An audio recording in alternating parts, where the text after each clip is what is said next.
Sportsnet. The Southeast Coaches Show airs at ESPN 92.9 FM and 1220 AM from Wings Etc. in Cape and Jackson. This is your chance to delve deep into the Redhawks basketball season with head coach Rick Rick. So what do you say?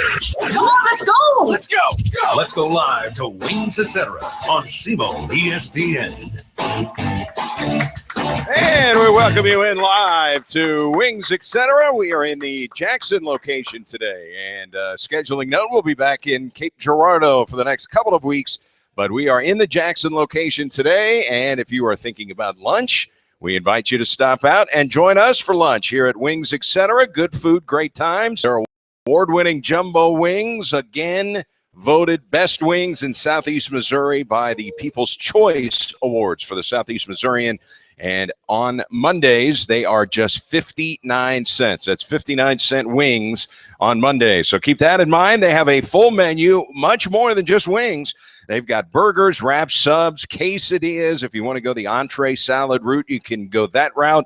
Smoked ribs, and their appetizer lineup includes their ultimate nachos and their deep-fried pickle spears. And you'll notice the high-def TVs when you walk in, all the best sports programming here at Wings, etc. The Redhawks basketball coach is here. Did you take in any football yesterday? We got one good playoff game, and that was a couple of weeks ago with the Packers and the Cowboys. Everything else has been a blowout. Yeah, I tell you what, sit around with my son Deacon and Mason. They're huge football fans, and we watched a little bit. Now they don't have the concentration and attention span to sit there and watch a whole game. Well, Deacon does, but Mason doesn't. So we were doing some intermittent playing basketball and going playing some football ourselves and doing some different things on the Wii and coming back and watching it. So got a chance to watch a lot of it most of the time, though, when I was watching tape. Getting ready for our upcoming game. But I'm a huge football fan. It's a way to kind of get away from things. When I watch basketball, I end up turning it into work, no matter who I'm watching. But I'm watching football. It's just an outlet there. And so I tell you the thing that just really blows me away is just how good Julio Jones is. Oh, yeah. I mean, he's playing with a supposedly turf toe. They said it was swell beyond belief. And for him to go out there and put on a performance like that, I mean, it's just unbelievable. I got a chance to watch him when he was at Alabama, and I just always been a huge fan of him. And what I like about him, and we use him as an example a lot of times when we talk to our guys, you know, he's, if you can argue, the best wide receiver in NFL. You can argue some other guys, but you never hear one single peep out of him. I mean, like he doesn't. He's not an Odell Beckham Jr. or an Antonio Brown or all these other boisterous wide receivers. He just goes out there, goes about his business in a quiet way, and just does the best job possible. So I just admire his work ethic and the way he goes about his business. You know, if you equate somebody like that onto the basketball court, I would say, to me, the biggest NBA superstar who isn't a me guy is Kawhi Leonard of the San Antonio Spurs. You never see thumping his chest, screaming at the top of his lungs after a dunk, you know, all that stuff. Leonard kind of the same way like Julio Jones. Yeah, I just think guys like that, him, Chris Paul, even Kevin Durant before he got into this whole Golden State thing. I remember when he re-signed with the Oklahoma City Thunder, and it was such a quiet way. It wasn't this free agent market and things like that like he did the second time. But when they asked him why did he choose to stay with the Oklahoma City Thunder, he says, like, I like the quiet town here, and they let me come in and shoot in the gym anytime I want to. So I re-signed. I mean, that's simple, right. and that's what you want from guys. You just want guys to love the game of basketball, love the game of football, and just go out there and play with passion and do it in a quiet demeanor. Jamal Calvin, Redhawks senior point guard, is going to join us in just a little bit. Boy, you've missed him the last couple of games, but you have found a way to win your last two.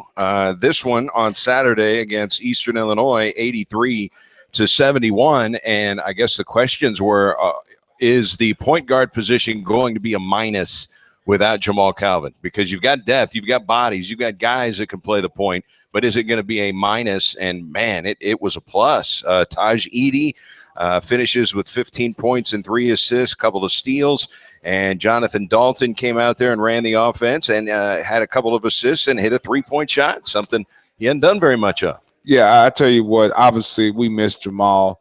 We miss his leadership. We miss how he brings everybody together and how unselfish he is. So we'll be really glad when we get him back. But I think, you can see how good of a player Taj is going to end up being.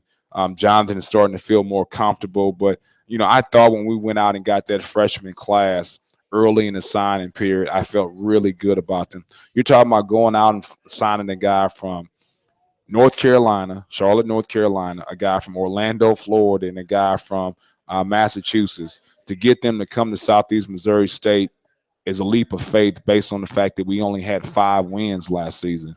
And I thought these guys could be the foundation of our program because I felt like they were guys who could shoot the basketball, were tough, were smart, and really cared about basketball. And so I think you're starting to see that with Taj, like how good of a basketball player he's eventually going to be and what he's evolving into at this point in time. Once he gets a year of off season of strength and conditioning and putting on more weight, I think he's going to become an even better basketball player. Everybody's already seeing what Denzel Mahoney can do. And then Ray Kowalski is the best shooter out of all 3 of those guys. So, I really think we laid a great foundation with our program with those 3 freshmen. And I think that's why we haven't really missed a beat, even without Jamal being there, because we think Taj could be a special ball player for us. Then Jonathan Dalton is a guy that's trying to figure things out. In junior college, there's a lot more freedom. There's not a lot of big guys at the rim to affect your shot. You can go by. Sometimes the defense is not as sound. So now he's starting to figure out when to attack, when not to attack. When he gets into the paint, he can't go in there and finish like he did in junior college. So he's starting to figure some things out. But I was really pleased with the way those guys stepped up and performed, in lieu of Jamal not being there. And then on top of that, if you add this, was the fact that defensively, I thought they did a really good job for us and provided. Jonathan's a guy who's a natural leader. Taj is not really there yet because he's so young, but Jonathan tries to get guys in the huddle and bring guys together. He's always talking to guys on the bench, has an unbelievably positive attitude even when he's not playing. So I think those guys really did a great job. One thing I notice about Jonathan Dalton, he's always smiling. Always smiling. Yeah, and I tell you this, he's got a – once you get a chance to know him, he's from New Orleans, so sometimes you got to figure out what he's saying at times. But and then he's always wanting to get some gumbo or complain about some good food and things like that. But he's just a really, really good person. And then if you get a chance to meet his family and be around his mom and dad, you can see why Jonathan is the way he is because of the way he was raised. So he's an unbelievably positive person and great to be around. Taj Edey, for any fans who haven't seen him, I know you don't want to put pressure on young players. I hate that when guys are hyped so much and there's so much pressure. But it really looks like he's going to be a star. I mean, he's just a freshman, but he just looks like he's got every tool that you need in your tool belt. Yeah, well, the first thing about it is he can shoot the ball. I think, the game of basketball is made so much better when you can make shots because the other team has to respect you anytime that you're on the court and anytime that you catch the basketball. Then on top of that, he's a great ball handler. He can dribble with his right hand. He can dribble with his left. He can pass with his left hand. And he's confident in what he's doing. There's never any point in time that he doesn't feel that he can go out and make a play against anybody that we're playing. So he plays with a lot of poise. And he just got a lot of, he's got a lot of moxie. For lack of a better word there. But I just think that, because of his confidence and his abilities, he's able to go out there and play. And he doesn't kind of change demeanor because, okay, you want to get up and pressure me? I'll just go by you. You don't want to guard me close? I'll just shoot it. This guy's open. I'll pass it to him. I mean, he just makes easy plays, and he makes them look simple. Yeah, he's one of those guys that is really silky smooth. Some guys, it looks a little bit more robotic with some guys, and then other guys make it look effortless.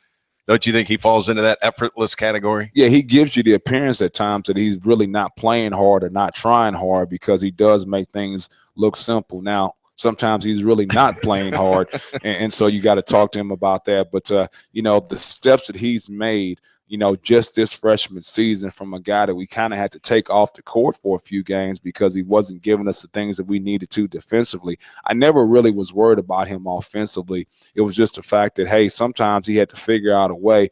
And, you can't use the excuse that, hey, I'm 155 pounds. Well, if you want to play, you got to get past that because you're not getting 175 pounds this season. And so you've got to figure out a way to get yourself on the court and do the things necessary for you to be there and defend, because offensively he was always fine.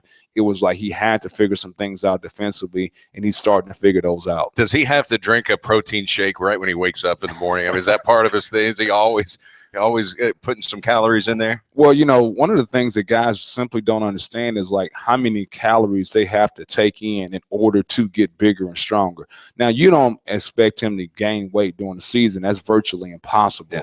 But what he's got to do is maintain his weight, and then he's also got to figure out what he needs to do in the off season in order to do that.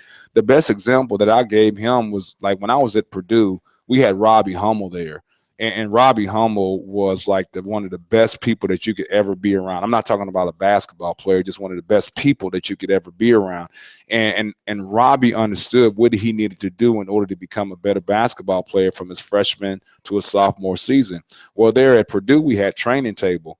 And I remember sitting there eating training table with Robbie, and Robbie would sit at training table for an hour, and because he knew he had to gain weight. So he'd get up and he'd eat for 15 minutes. And then he'd rest for 10 minutes. Then he'd go up and eat again for 15 minutes, and then he would rest for 15 minutes. Like, he ate to exhaustion, and he did it every single meal, breakfast, lunch, dinner. He did snacks in between. He understood what it took in order for him to get better. And so, like, whether it was shooting, making free throws, rebounding, he did everything to exhaustion. So he ate to exhaustion too. And that's why he became the player that he was, because he got it. And that's the things that Ty just got to understand here in the offseason. As soon as our season is over with, he's got to start eating to exhaustion, because that's the only way that he's going to get bigger and stronger. I've only seen him mad one time so far, and it was when he missed that free throw on Saturday. He had made 22 consecutive free throws to start his career. So his free throw percentage plummeting into the 90s.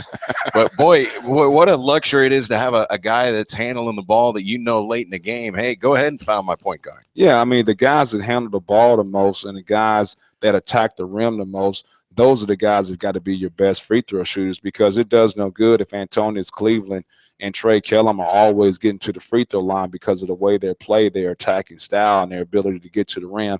If they get to the free throw line all the time and they continue to miss free throws, and it does no good to have a guy at the end of the game who handles the ball a lot for you, that's not able to make free throws and knock them down. So, having the luxury of a guy like Taj and Jamal, guys that can make free throws that are your primary ball handlers, really makes a difference toward the end of the game. All right, let's begin with the game against SIU Edwardsville on Thursday. What are your initial impressions in knocking off the Cougars? And then, we'll talk a little bit about the Eastern Illinois game. Well, there was two things that stood out to me in that game. First of all, like SIUE just does a tremendous job of pounding the offensive glass.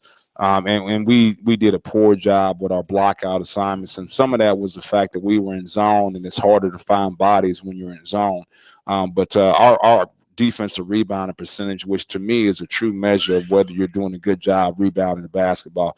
We're not a team that really puts a focus on crashing the offensive glass, because I want to make sure that we get enough guys back in order to secure not getting scored on in transition defense. So, Antonius Cleveland, who's a really good athlete and obviously a big-time rebounder at times, but he averaged 1.8 offensive rebounds per game. And on that 1.8 offensive rebounds per game, we got 0.9 points per game. And so it's like, it doesn't make sense for me with our analytics to have him crashing when we can send him back and let's secure our transition defense. Then the second part of that with SIUE was the fact that we've been rebounding, defensive rebounding percentage about 72%, and our goal is 70%. So we've been doing that the whole season. And I know that's one thing everybody asks us, what about size? What about big guys and things like that? And I say, you do know we're the second best defensive rebounding team in the conference, with our lack of size. So, in that game, we were at 38% with our defensive rebounding percentage. Yeah. We got annihilated on the defensive glass. And so that was something that stood out to me. The other part that stood out to me was the fact that SIUE came into that game with more free throw attempts than anybody in the country. I've never played against a team that was leading the country in free throw attempts. And for us, one of our goals, we have 6 stats that we always talk about. One of our goals is to make more free throws than the other team attempt. And so in that game right there, we did that against a team that was leading the country in free throw attempts. So we really did a good job of attacking, but not just attacking. Once we got to the free throw line, knocking them down. They were attempting 28 free throws per game. They only got to the line 24 times, but you outscore them 27-17 from the line, and you shot 12 more free throws than they did. I mean, those are outstanding numbers, because that's 75% from the free throw line. Yeah, and I tell you what, our guys did a good job once they got there of knocking them down. And the other thing in that game, too, is we've been working on our 1-3-1 defense. We haven't implemented for a lot of games, but we've been steadily working on it, trying to put it in. And against SIUE, it really saved us, because I thought that our pressure in that 1-3-1 really bothered them and took them out of some of the things they do. They're a team that runs like so many set plays that I didn't feel that we need to guard all those set plays. So we wanted to kind of trap ball screens to get them out of the actions they were trying to run, and then also run that 1-3-1 defense to take them out of some of those set plays that they run. And I thought our guys were really active in that 1-3-1 defense, and I thought that made a big difference. In the game against Eastern Illinois on Saturday, only 42 personal fouls called in the game. Wasn't it good to be back in what is considered a normal game? I mean, you had 54 fouls called in the Tennessee Tech game, then 50 fouls called at SIU Edwardsville. That's 104 fouls in 2 games. That's almost hard to believe. Yeah, I like how you pointed out only 42. but when you compare it to the past 2 games, it really was, you know. Now we foul. There's no question about it. And like all guys, nobody thinks they're fouling. If you guys ask guys individually, and I tell you what happens is guys watch the NBA, and like guys watching the NBA is some of the worst things that you can do, because like there's nobody that fouls in the NBA. There's right. never a foul in the NBA. Every time somebody goes, they got their palms up, they're complaining. So it's a bad teacher of like guys in high school and college watching the NBA, because nobody in the NBA ever thinks they foul. But we foul. But I mean, I think part of that too is just trying to get a flow of the game. It's like, was it SIUE when the foul was called with 0.2 seconds left in the game? Yes. And that's where I was like, you know, you guys got to have a feel of basketball. I mean, like the game is over with. Like just let that one die. Let dead dogs die. And I thought we did a poor job.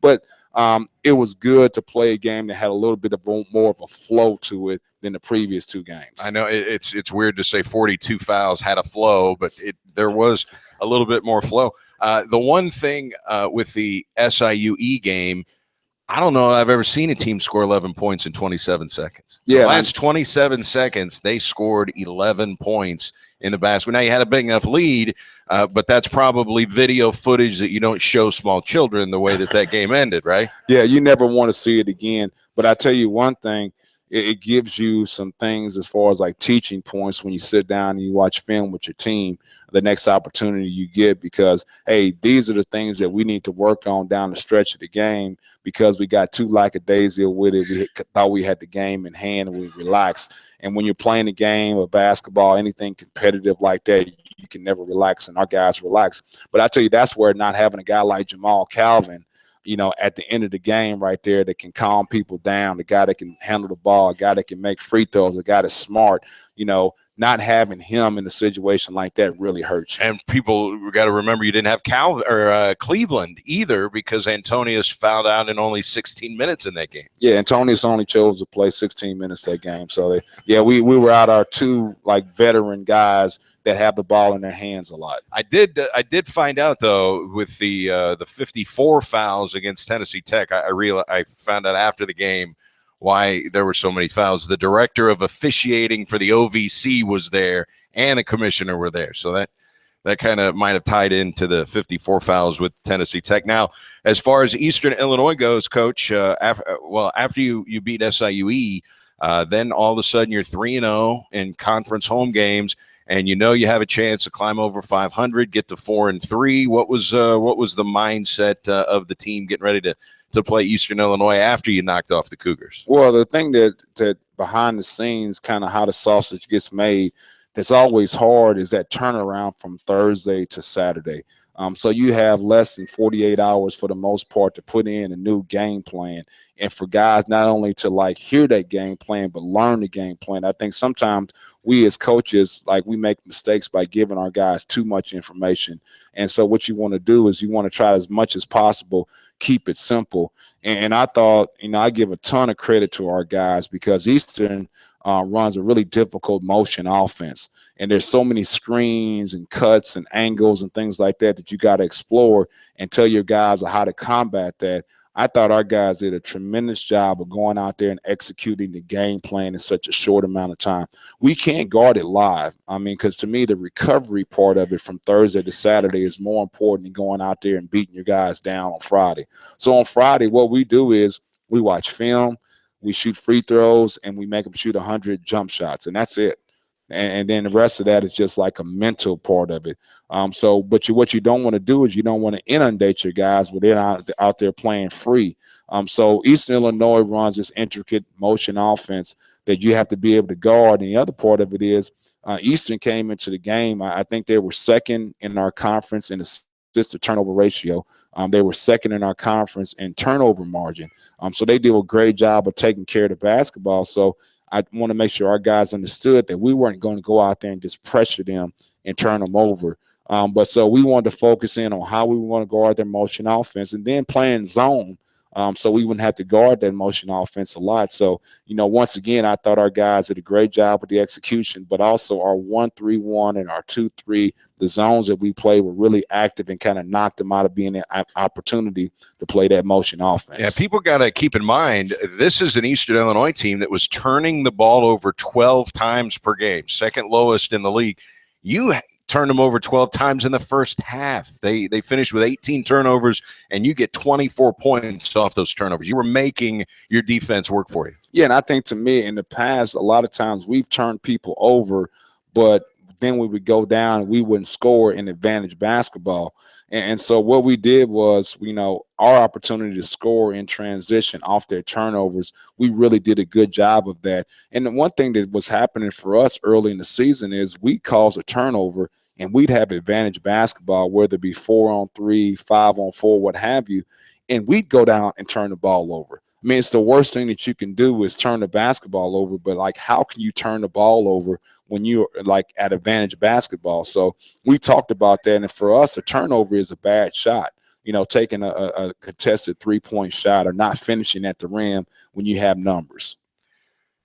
Eastern Illinois, a team that shoots the three pretty well, but they did not shoot the three well against you. Your 3-point defense was good. You held a really good 3-point shooter, Demetrius McReynolds, 1 for 9. They went 5 out of 22. You're starting to guard that 3-point line a little bit better. And that's what makes Eastern so hard to guard.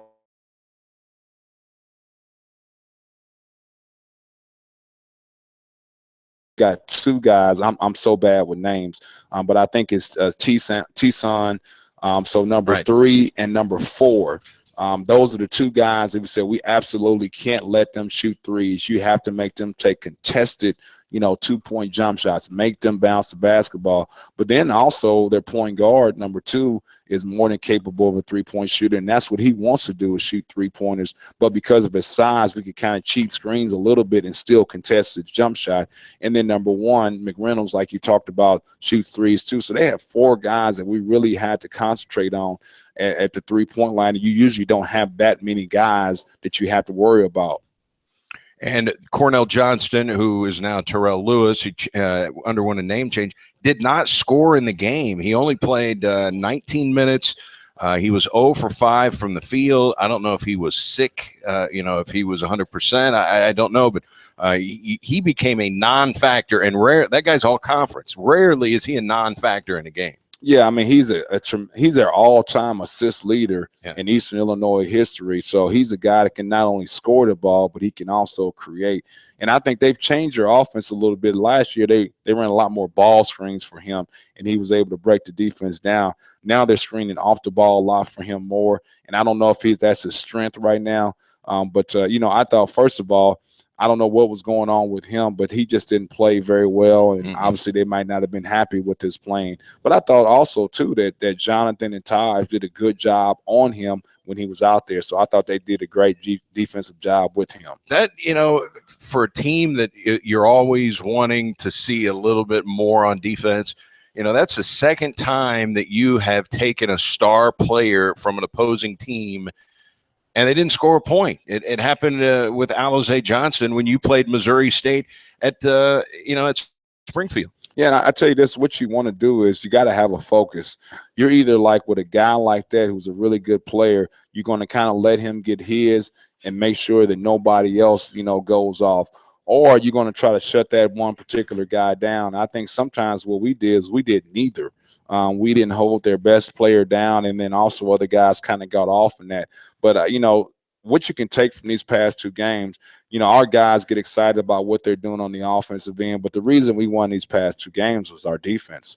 Holding guys to under 40% or around 40% is what you want to do with your field goal percentage defense. And then also our 3-point field goal percentage defense has been really good in these past two games. And so to me, guys get excited about what's happening on the offensive end, but the reason we won these past two games is the fact that we gave a great effort on the defensive end. We're able to do some things to knock people out of what they're trying to do. At one point here before this weekend, before this past week, your in-conference field goal percent defense was 50%. That's not going to win many games, so that's why it's so important with what you've done the last two games. Yeah, and we showed our guys to that before we played SIUE.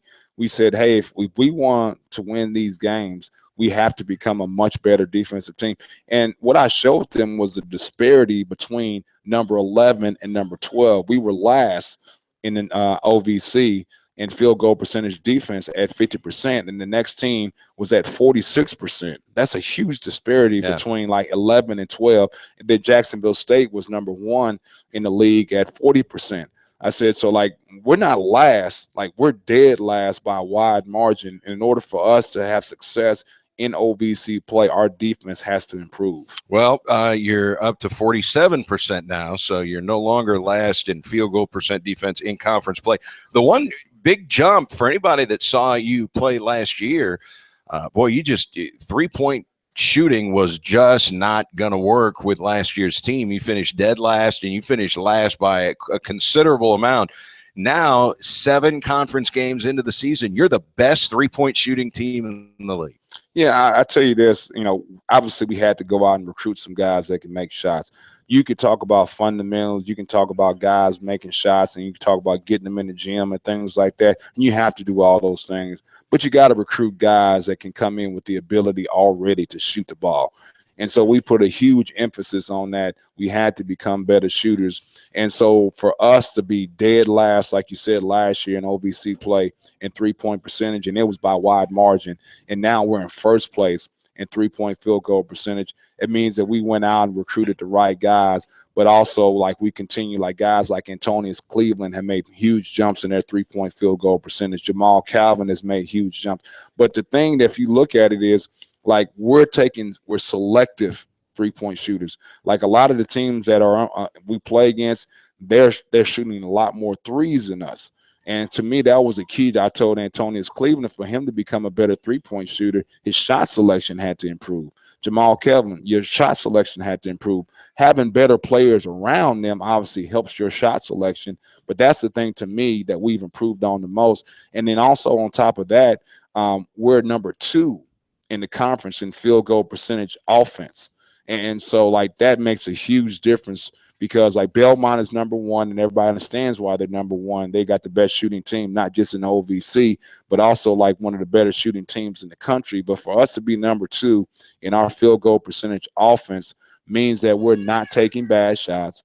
We're finishing at a higher rate at the rim, and we've got good shooters. So those are the things to me that I'm most proud of. The team has made a tremendous jump, because we were abysmal on the offensive end as far as like our ability to shoot the ball and finish at the rim. And I think we've made huge jumps in a short amount of time in those 2 departments. That's Coach Rick Ray. We are at Wings, etc. in Jackson. We'll take a timeout. Don't forget Jamal Calvin Redhawks senior point guard, is going to join us coming up on the show as well. Let's take a timeout. We'll return with Coach Rick Ray. It's the Coaches Show from Wings. Conversation has been growing about Wings, etc.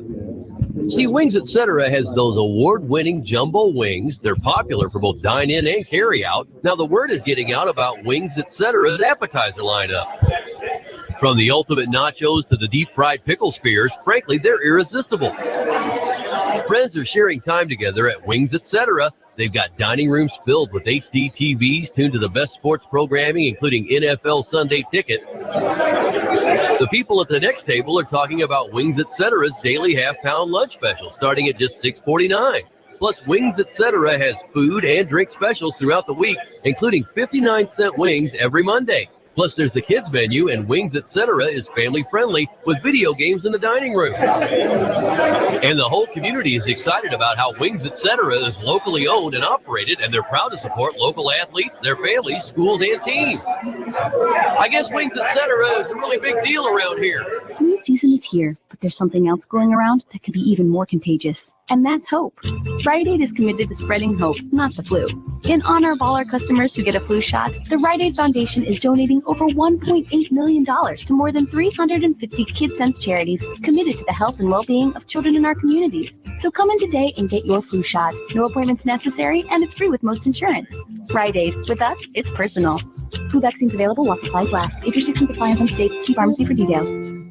What makes a holiday card unforgettable? Personality. And no one makes it easier or more affordable to create a holiday card full of personality than Vistaprint. Right now, get 50% off all custom holiday cards. That means 30 cards start at just $13.99. With hundreds of stunning designs, your personality will shine through with every card you send. Just go to Vistaprint.com today and enter the promo code HOLIDAY to get 30 holiday cards starting at $13.99. That's Vistaprint.com, promo code HOLIDAY. And now, your ESPN Radio Network local weather forecast. Beautiful weather in the forecast here through midweek. We are going to deal with some strong gusty winds, mainly this morning. Sunshine's in the forecast today. Winds will relax in the afternoon at 46. Partly cloudy tonight, low 31. Sunshine tomorrow, mid-50s for highs, and we'll stay in the mid-50s on Wednesday with lots of sunshine. From the Weather Channel, I'm True to Weather. You're up to date with the latest weather forecast right here on the ESPN Radio Network. This is Mike Greenberg for the best in local sports talk and play-by-play. It's SEMO ESPN.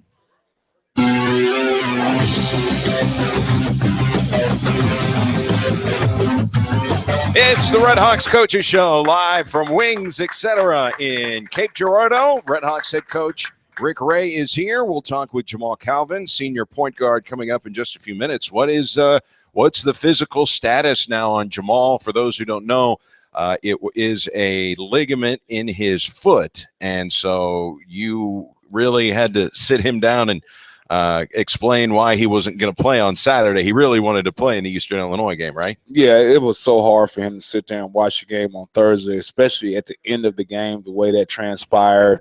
You know, it made him want to get out there even more. But for him, I told him, we need to make sure that we do what's right by you.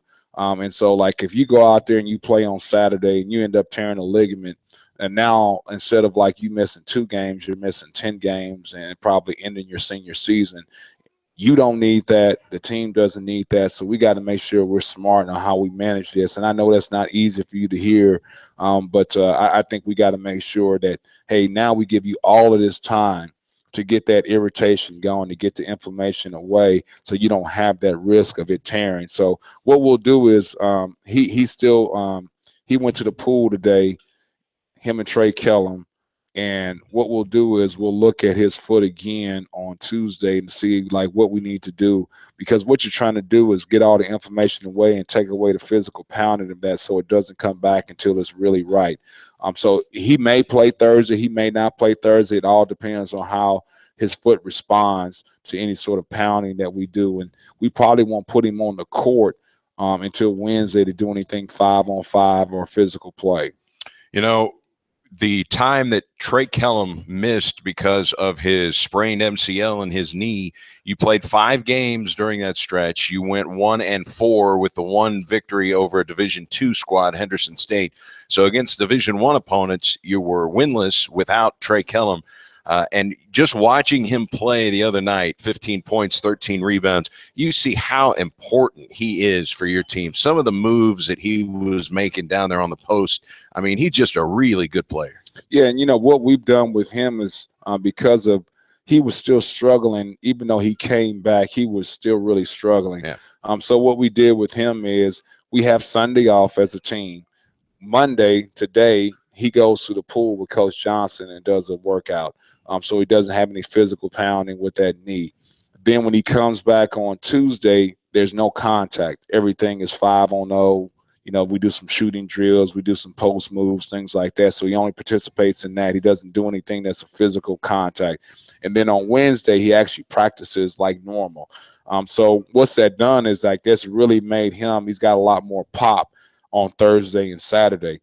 So like now Trey loves it now because like, it's funny. Like Trey is one of those guys you get into with like he wants to play all the time on game day, but then in practice he wants to sub out all the time. So, I said now you don't want playing time in practice, but you want playing time on game time. So Trey eats that part of it up the way he's, able to participate. So it's good for him. But, to me, anything that helps him have some pop to him, because he's by far our best scorer with his back to the basket. And our second best guy is Antonius. So it's really good to have him seeing out there, like playing with some athleticism, playing above the rim, moving around and doing some of the things he's capable of doing. Dunking. He was dunking on Saturday. Well, he missed one dunk on Thursday, and I thought that was going to come back to haunt us because of the way SIU East started to climb back into the ball game there at the end. And as soon as he missed that dunk, I turned to our director of basketball operations, Coach Berryman. I said, that's going to cost us. That's going to come back to bite us. Just you wait and see. Well, I'm glad it didn't, but I'm one of those pessimists. Anytime something goes wrong like that, I'm always, logging it. So like now, like if something bad does happen, I'll be able to go back. And when I have my individual meetings with Trey, I said, see, like that dunk you missed really cost us. So, but that's a side story. But your teammates can wear you out after stuff like that too, but they don't mind wearing you out as much after a win. Now, had it come in a loss, might have been different, but you'll get the business for missing dunks, won't you? Yeah, now I'll tell you this now. They can wear Trey out all they want to. Like, he'll never be wrong. I mean, he never admits that he's wrong in anything. So, like, yeah, they'll wear him out, but it won't bother Trey one bit because he's always right. 15 points, 13 rebounds for Trey Kellum in the game. We mentioned the 15 from Taj Edey. Antonius Cleveland finished with 18 points, and more good minutes off the bench from Daniel Simmons. He had 14 points in the SIU game. He came in, gave you 7 points, 3 assists in 19 minutes on Saturday. Yeah, the thing you don't point out is he played 19 minutes and he got up 12 attempts in those 19 minutes. So, like, Daniel's, that is true. Yeah, Daniel's going to get up his attempts in the game now. So, you just got to talk to him about his shot selection and making sure he's sharing the ball and one more. And he's really, it's funny. He's not a selfish person. He just wants to make plays. He just wants to make plays. And it's like, hey, Daniel, man, like the play to be made here is just like pass the ball to the open teammate.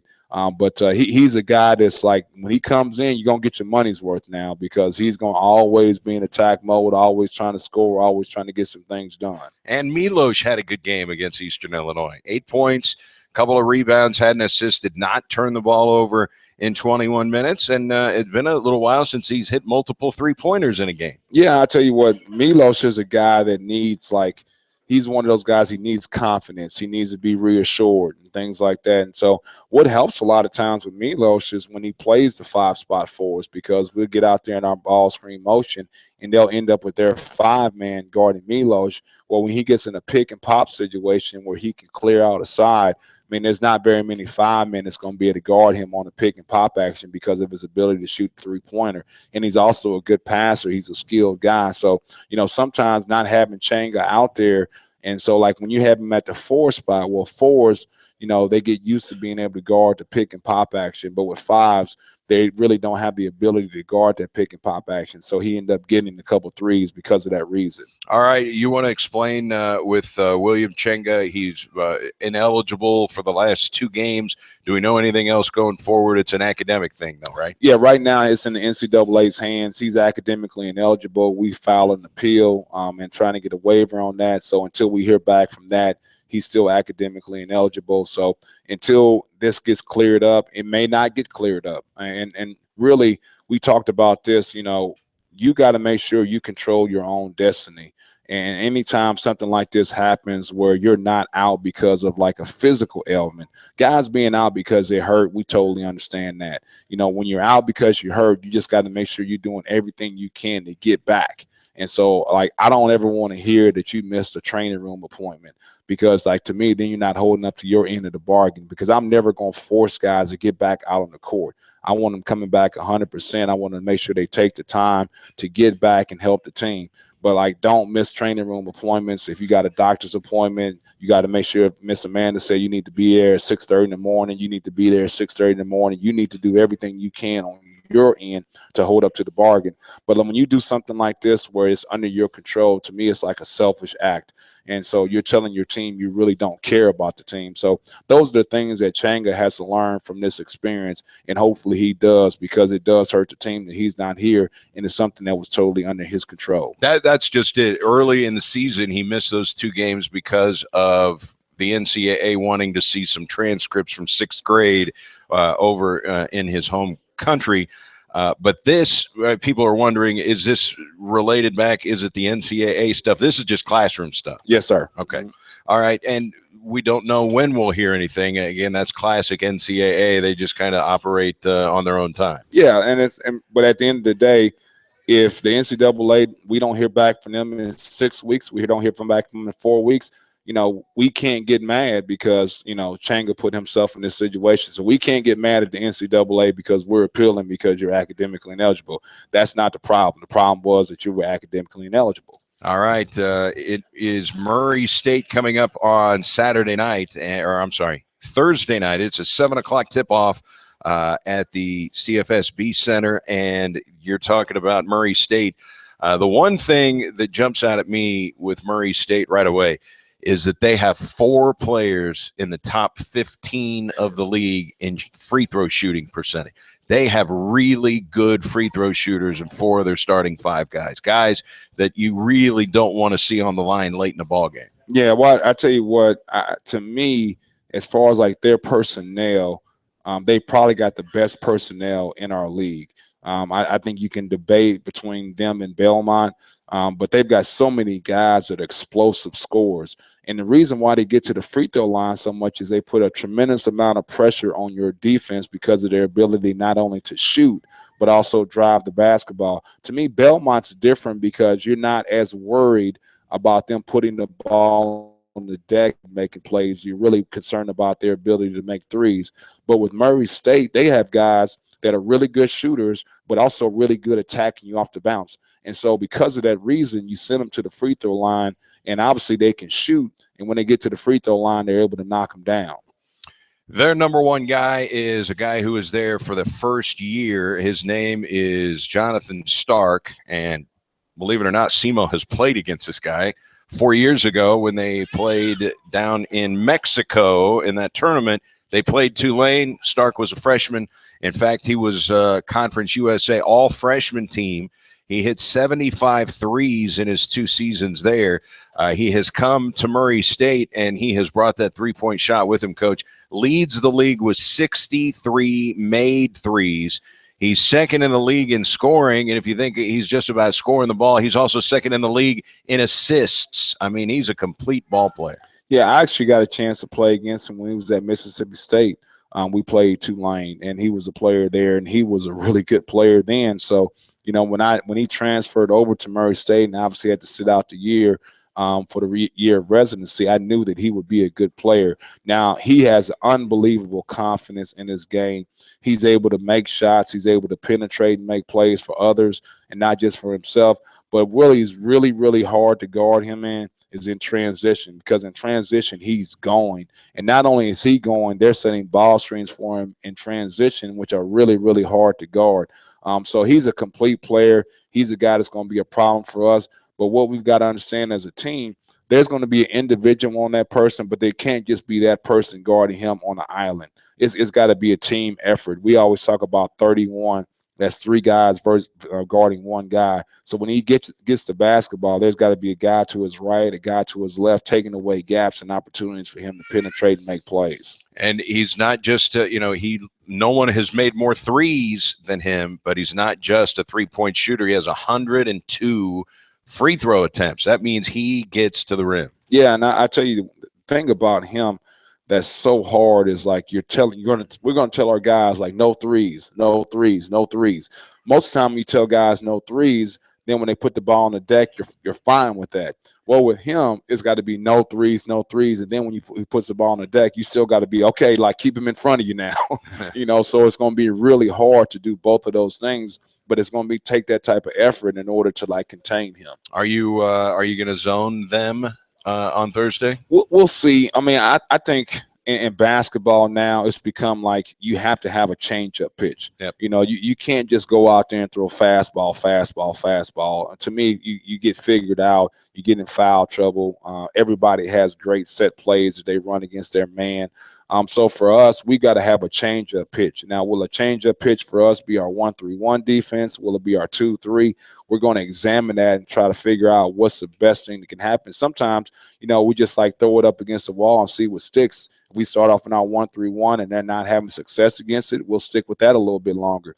If we go out there in the 1-3-1 and all of a sudden they're scoring and tearing that apart, then, we'll go to the 2-3. So it's always about us examining and seeing what they're having success against. In addition to Jonathan Stark, they also have another guy who is top 10 in the conference in scoring, Terrell Miller, another guy that is a junior college transfer, Southwest Mississippi Community College. Now, Jonathan Stark is a D1 transfer, Miller coming from junior college, but 2 guys that are brand new to Murray State. So Red Hawk fans have not seen these guys. But Miller, 6'8", 250 coach, and, man, he shoots a lot of threes. Yeah, he's not your, back to the basket guy. You would think at that size that he would spend a lot of time or half his time around the post. He's a pick-and-pop perimeter guy. He'll spend as much time on the perimeter as Denzel Mahoney does for us. So he's their foreman, and he's a pick-and-pop guy, and he can really shoot the basketball. So for us, that's what makes Stark so hard to guard, because he's in a pick and pop situation with Miller, who can really shoot the basketball and puts a lot of stress on your defense because of his ability to make threes off of ball screen action. And so now you have that, and then also he's a tremendous defensive rebounder. He's a guy that really cleans up the glass well, so he's a really quality player. Yeah. The 5th leading rebounder in the OVC, and he's been the OVC Newcomer of the Week a couple of times, but not very often do you see a guy top 5 in rebounding and also is top 15 in 3-point shooting percentage. So a versatile big guy. Yeah, and then those are the guys that are really hard to match up against and kind of get a beat on because of the things that they can do. You want versatility, whether it be at the perimeter or in the post, and he gives you some versatility. All right, their point guard, Bryce Jones, a guy that, I don't know. Jones played the point last year. Is he still playing point, and Stark playing 2 guard? Yeah, Stark is playing it 2, okay. and I think, what happens now, everybody's playing small. You look at Kansas, which is one of the better teams, in college basketball. They start 2-point guards when it's all said and done. I could say, you could say that Jones is the 2, but he's still like a point, so he's a combo guard. And Jones, also a junior college transfer. It's his 2nd year at Murray State. One of the best free throw shooters in the league last year, and he is the 2nd best free throw shooter in the conference this year. I mean, automatic points if that guy goes to the free throw line. Yeah, and he gets there too. He's a lefty. He's a guy that can put the ball on the deck and make plays. And I tell you what's happened is, because of the fact that you have Stark and you have Jones now, it really is hard to like contain both of those guys. And so Jones kind of feeds off Stark, Stark feeds off Jones, and becomes a little bit of a matchup problem. And then they've got a guy named DeMarcus Croker who originally was offered a scholarship to Murray State, committed to Murray, but then he decommitted, went to Texas, and now is back at Murray State. This is his second year, but a really good athlete. Oh, he's a big-time athlete. I mean, I think he's 6'4". They list him at that height, but he is such a long – the best comparison is kind of like Antonius Cleveland. Now, he's not as long as Antonius, but as far as like his athletic ability, that's a fair comparison. All right, they just lost to Austin Peay on the road on Saturday in overtime. Austin Peay outscored them 14-11 in overtime, and Stark and Jones, the two guards that we just talked about, both played over 40 minutes in that game. That's one thing we know about Jonathan Stark.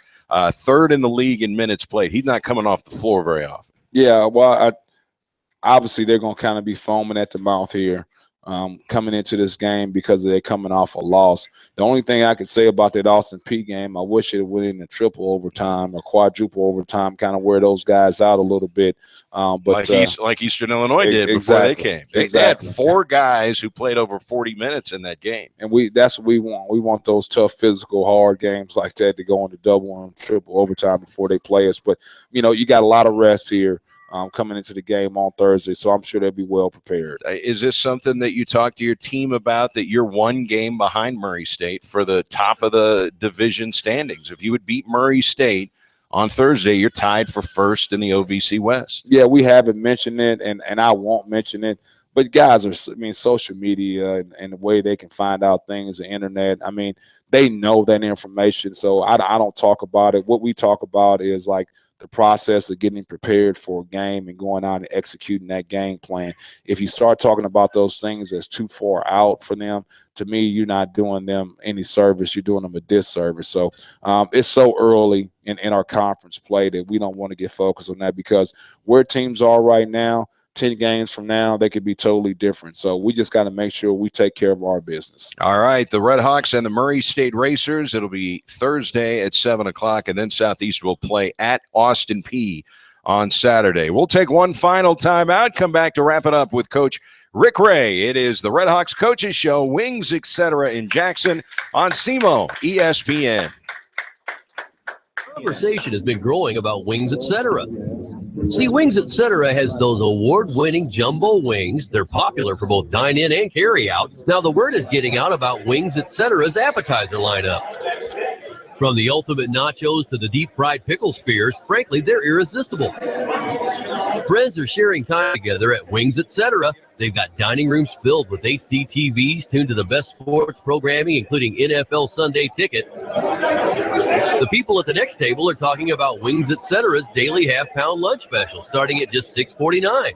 Plus, Wings Etc. has food and drink specials throughout the week, including 59-cent wings every Monday. Plus, there's the kids menu, and Wings Etc. is family-friendly with video games in the dining room. And the whole community is excited about how Wings Etc. is locally owned and operated, and they're proud to support local athletes, their families, schools, and teams. I guess Wings Etc. is a really big deal around here. And now, your ESPN Radio Network local weather forecast. Beautiful weather in the forecast here through midweek. We are going to deal with some strong gusty winds, mainly this morning. Sunshine's in the forecast today. Winds will relax in the afternoon at 46. Partly cloudy tonight, low 31. Sunshine tomorrow, mid-50s for highs, and we'll stay in the mid-50s on Wednesday with lots of sunshine. From the Weather Channel, I'm Richard Weather. You're up to date with the latest weather forecast right here on the ESPN Radio Network. This is Mike Golick for the best in local sports talk and play-by-play. It's SEMO ESPN.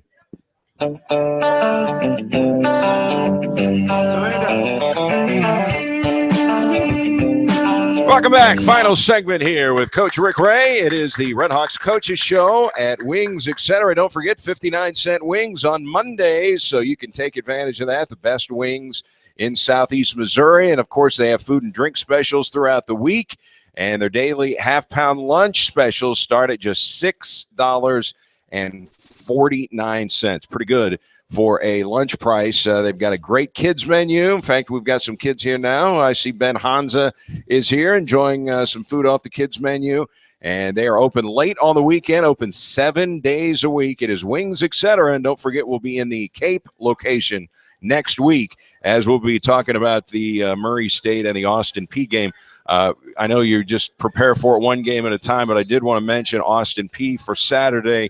I'm sure many people have kind of followed the saga of Coach Dave Luce. He has been battling cancer and has undergone treatment and was on a leave of absence, and I guess came back for the Murray State game. So a big win, and they got it with his first game back as he fights cancer. The one of the classiest coaches you'll ever meet, and one of the rare deals in college basketball, other than Mike Krzyzewski. Can you name another home court where the guy coaching the team's name is on the court? No, I can't.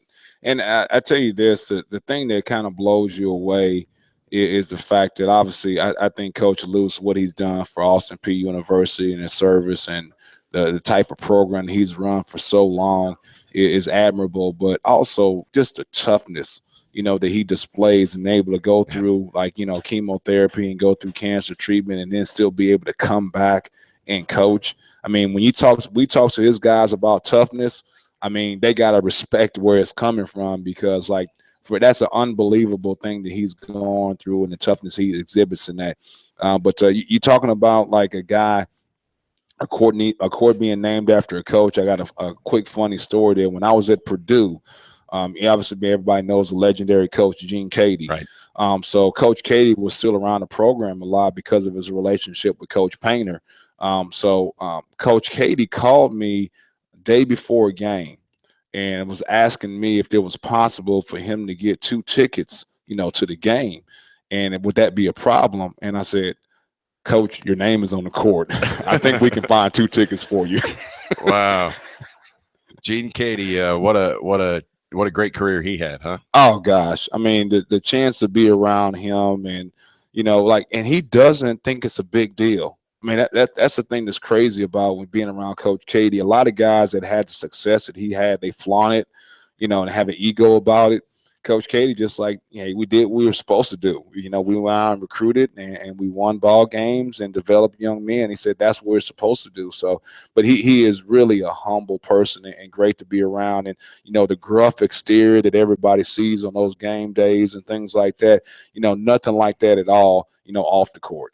All right, real quickly, your thoughts on the keys to going to Murray, Kentucky, and knocking off the Racers? Well, I mean, for us, we got to continue on this trend that we've had of guarding people. I think that's pretty important for us to be able to go out and guard people. And Murray State, like I said, is the, if not the most talented team, the second most talented team in our conference. So we've got to do a great job of having team defense because individually they're going to be able to break us down and do some things. And so we've got to make sure we have great team defense. And then the other part of it, if you want to have any chance of winning on the road, you can't foul and you got to take care of the basketball. I mean, those are the things that we've got to really concentrate on, and that's really hard and doubly hard against this team because of the way they play and the way they perform. So those are the things that we're going to be looking at. All right, it'll be 7 o'clock on Thursday, and then it's a 6:30 game Saturday in Clarksville at the Dunn Center. Coach, we'll see you then. Thanks so much for your time. We appreciate it. Thank you. Coach Rick Ray, that'll do it here from the Coaches Show at Wings, etc. in Jackson. We've got Russillo and Cannell coming up next on ESPN Radio. So long, everybody. This is Southeast Missouri's ESPN Radio Sports Network, 92.9 KLSC Holden, 1220 KGI.